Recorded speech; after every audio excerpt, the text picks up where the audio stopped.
ఓం శ్రీ గురుభ్యో నమః. ఓం శ్రీ గణేశాయ నమః. ఓం శ్రీ త్రిపుర సుందర్యై నమః. ఓం శ్రీ లలితా సహస్రనామార్ధచంద్రిక. 808వ నామం. పరమాణు అత్యంత సూక్ష్మ పరిమాణము కలది. అన్నిటికన్నా చిన్న పరమాణువు నేను అన్నది సర్వము. ఏ సూక్ష్మాతి సూక్ష్మమైన కణాలతో రూపొందింపబడతాయో అటువంటి సూక్ష్మాతి సూక్ష్మమైన కణమే పరమాణువు. వృక్షమనే విశ్వానికి విత్తనంలాగా ఉండి విస్తరిల్లుతుంది. కాబట్టి శ్రీమాత పరమాణువు, పరాత్పర. మనకంటే పరమైన వాటిలో అత్యుత్తమమైన స్థితిలో ఉన్నది. దేవతల కంటే త్రిమూర్తుల కంటే కూడా గొప్పదైనది. దేహము, ఇంద్రియములు, మనస్సు, బుద్ధి, అహంకారము, చిత్తము, మహత్తు, పరబ్రహ్మ ఒకదానికంటే ఒకటి పైన ఉండే స్థితిలోనిది. బ్రహ్మ ఆయుష్కాలమైన పరాకాలానికి కూడా అతీతముగా ఉండేది. కాబట్టి శ్రీమాత పరాత్పరా. పాశహస్త, పాశమును హస్తమున ధరించునది.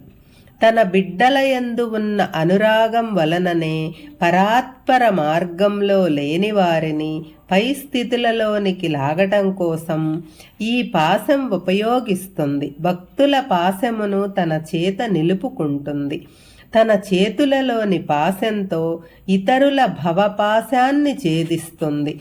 పాశహంత్రి, పాశమును భేదించునది. మనం బ్రతికినన్నాళ్ళు మన ప్రజ్ఞకు చుట్టూ ఈ పాశము ఏర్పాటు చేసి చనిపోగానే దానిని లాగేసేది అని ఈ నామానికి అర్థం. అంటే బ్రతికినన్నాళ్ళు అనురాగమనే పాశము మన చుట్టూరా ఏర్పడుతుంది. ఇహబంధ పాశములను భేదించి మోక్షము ఇవ్వగలది పాశహంత్రి. పరమంత్ర విభేదిని, పరులపై దుర్మార్గపు బుద్ధి కలవారు చేయు దుష్ట మంత్రాలను నిర్మూలించునది. ప్రపంచంలో సన్మార్గులు ఉంటారు, దుర్మార్గులు ఉంటారు.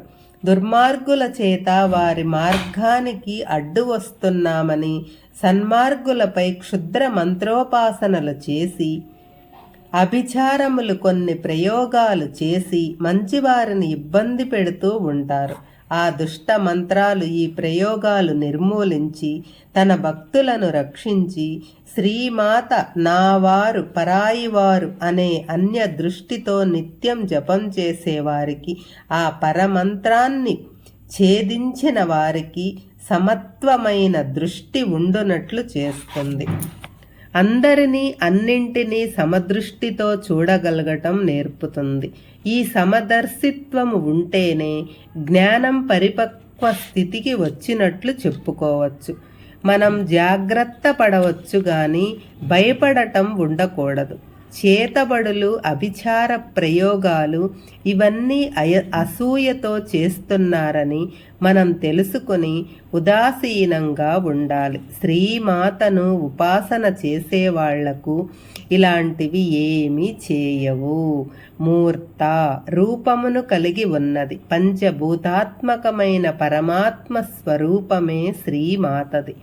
అన్నింటినీ మనం ఎలా అయితే చూడగలుగుతున్నామో అలాగే పరమేశ్వరిని కూడా భౌతిక రూపముగా చూడవచ్చు. బ్రహ్మమును మూర్తము అనే పేరు అంటే చక్షురాది ఇంద్రియములకు గోచరించేది. మూర్త, రూపము. స్థూలంగా అమ్మవారిని సేవిస్తే అది సాకారము, దానిని మూర్తి పూజ అంటారు. అమూర్త, రూపము లేనిది, నిర్వచించగలిగేది, నిర్వచించలేనిది, ఆశ్రయము కలది, ఆశ్రయము లేనిది.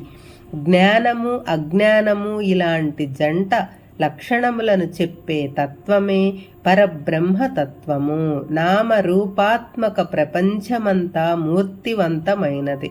దాంట్లోని సారరూపమైన కంటికి కనపడని పరమాత్మ అమూర్తమైనది, సగుణోపాసన, నిర్గుణోపాసన అంటూ ఉంటారు. రెండూ ఉపాసకులు పరమేశ్వర భావనకే వస్తాయి. ఇంద్రియములకు గోచరం కానిది, అమూర్తం. అనిత్య తృప్త, నిత్యము తృప్తిని కలిగి ఉన్నది. కావలసినవి పొందవలసినవి ఏమీ ఉండవు. కాబట్టి పరమేశ్వరి నిత్య తృప్త. యాదృచ్ఛికంగా చేయవలసిన పని చేసి వచ్చిన దాంట్లో తృప్తి ఉండటం, లేని దాని కోసం ఆరాటపడకుండా వచ్చిన దానిని స్వీకరిస్తే రావలసినది తరువాత వస్తుంది. ఇది నిత్యతృప్తి ఉన్నవారి లక్షణం. ఈ నిత్యతృప్తి ఉన్నవారినే మునులు అంటారు. పరమేశ్వరి ఎన్నిసార్లు సృష్టి ప్రళయాలు జరుగుతున్నా మళ్ళీ సృష్టిని చేయటంలో తృప్తిపడి ఆపకుండా పరిపూర్ణత కొరకు అనిత్య తృప్తిగా కొనసాగించుకుంటూనే ఉంటుంది. తపస్సు పెరిగిన కొలది మంత్రశక్తి పెరిగి శరీరం అనే మాంసపిండం మంత్రపిండం అవుతుంది.